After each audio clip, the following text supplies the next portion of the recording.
आज चाहिँ माछा तरकारीहरू स्वागत छ लक्ष्मी अफिसियल युट्युब च्यानलमा। सादा जस्तै आज पनि हजुरहरूलाई नयाँ एउटा भिडियोमा स्वागत गर्न चाहे। हजुरहरू पनि सन्चै आरामै हुनुहुन्छ होला भन्ने पूर्ण आशा छ। अनि आज चाहिँ घरमा माछा बनाउँदैछु। माछा चाहिँ के कसरी बनाउँछु हेर्दै जानु होला। मैले माछा पकाउने तरिका हजुरहरू माझ पनि सेयर गरेको छु, हेरेर साथ दिनु होला भन्ने आशा राखेको छु। ल अब हेर्नुहोस् है त, मैले माछा बनाउँदैछु। यो माछा लिएको छु। अब यो माछालाई मैले यसरी धोइ पखाली गरेर यसरी पहिला ग्रिल गर्छु। अनि ग्रिल गरिसकेपछि म्यारिनेट हुन्छ। अब यसलाई मैले म्यारिनेट गरिदिन्छु। ल अब यसलाई म्यारिनेट गरिदिन्छु।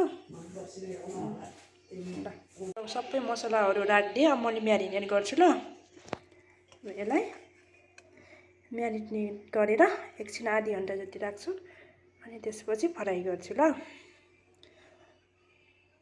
म्यारिनेट हुँदैछ। ल माछा टाउको माछा। ल अब यसलाई फ्राई गर्ने ग्रिल हुँदैछ। सो यति चाहिँ भइसक्यो। अब यसको लागि फेरि म ग्रिलको लागि रेडी बनाउँछु। प्याजहरू काटेको छु, टमाटर भइहाल्यो, अनि दही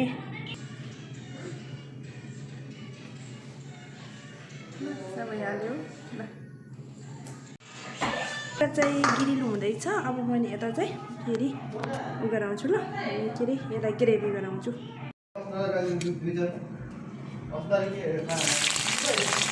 ल काटेर माछाको लागि प्याज हालिदिएँ।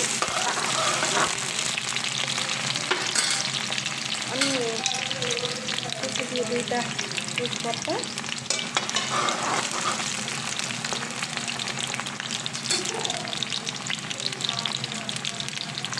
छु।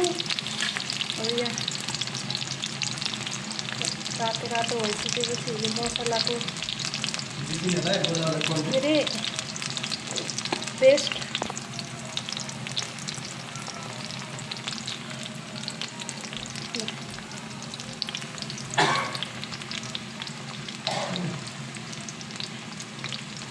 अन्त थोरै राखिदिउँ। ल मसला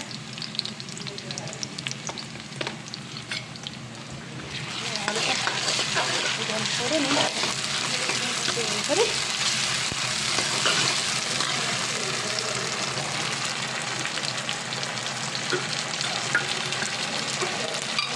पकाउनु पऱ्यो साथीहरू, देख्न सक्नुहुन्छ। त्यसपछि बेसार राखिदिनु ल साथीहरू। अनि पनि राखिदिएँ स्वाद अनुसार। यो दहीलाई मैले पनि यसैमा फिटिदिनु लगाएको। ल यो दही पनि पहिला लेदोमा घुम्छ नि त, त्यही भएको भएर पनि अहिले राखिदिन्छु। ल दही पनि राखिदिएँ। अनि पछि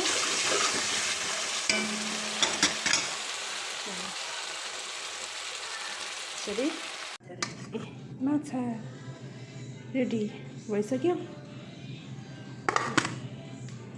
यसरी पाकिसक्छ।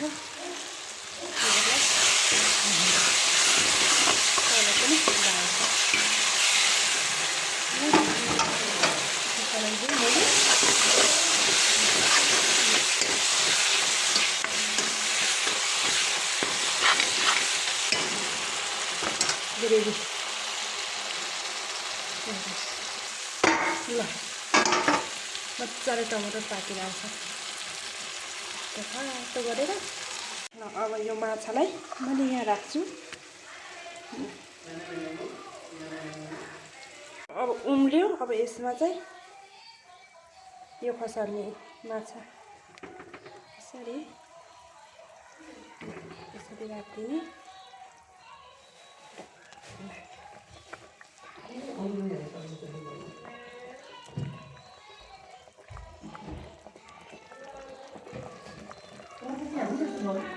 के तरकारीहरू टन्नै अब यो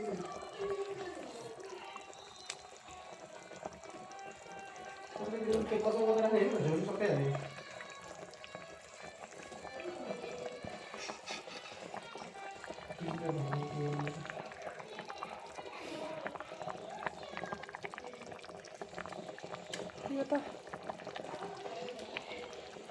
भातसँग पनि कस्तो मिठो हुन्छ नि ढिँडोसित माछा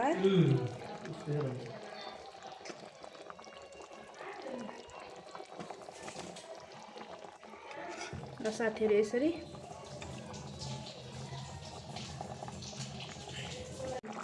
बाबाको भिडियो दिनु होला है तपाईँ त नदेखिने होला क्या ल धनिया साथीहरू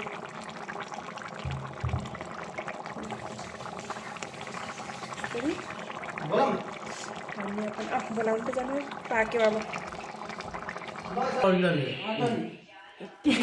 हेर्नु